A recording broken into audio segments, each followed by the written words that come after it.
ইসরায়েলে ইরানের সম্ভাব্য হামলায় মারাত্মক হুমকিতে রয়েছে ইসরায়েল, লেবানন, ইরাক, ইরান সহ ওই অঞ্চলে অবস্থানকারী আমেরিকানরা।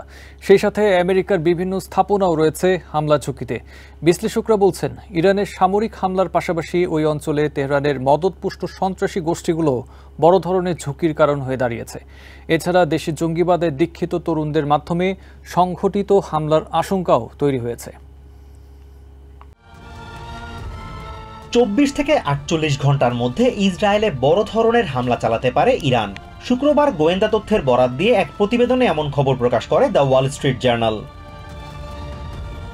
প্রতিবেদনে বলা হয়, ইসরায়েলি সামরিক স্থাপনা লক্ষ্য করে কয়েকশো ড্রোন ও বিভিন্ন ধরনের ক্ষেপণাস্ত্র ব্যবহার করে এই হামলা চালানো হতে পারে। দাবি করা হয়, হামলার জন্য পুরোপুরি প্রস্তুত Iran.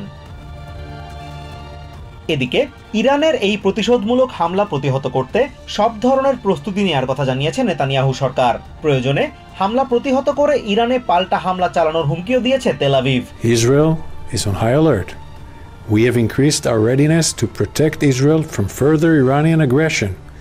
We are also prepared to respond. অন্যদিকে সম্ভাব্য ইরান ইসরায়েল সংঘাত ওই অঞ্চলের সামগ্রিক পরিস্থিতির ওপর মারাত্মক নেতিবাচক প্রভাব ফেলতে পারে। সিবিএস নিউজে দেয়া সাক্ষাৎকারে জাতীয় নিরাপত্তা বিশ্লেষক স্যাম ভিনোগ্রেড বলছেন, গোয়েন্দা তথ্য অনুযায়ী ওই অঞ্চলের দেশগুলোর মধ্যে ইরানের কাছেই সবচেয়ে বেশি ব্যালিস্টিক মিসাইল রয়েছে। Well, the U.S. intelligence community estimates that Iran has access to the largest ballistic missile stockpile in the region. তিনি আরো বলেন, ইসরায়েলে রয়েছে অত্যাধুনিক এয়ার ডিফেন্স সিস্টেম, যা তাদেরকে বড় ধরনের ক্ষেপণাস্ত্র ও ড্রোন হামলা প্রতিরোধে সক্ষম করেছে।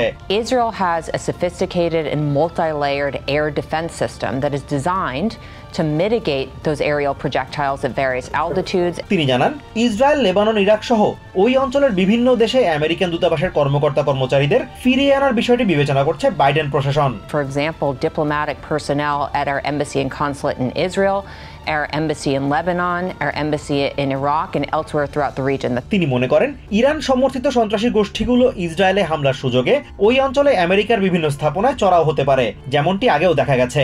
Iran trains, equips and funds a vast web of proxies in the region.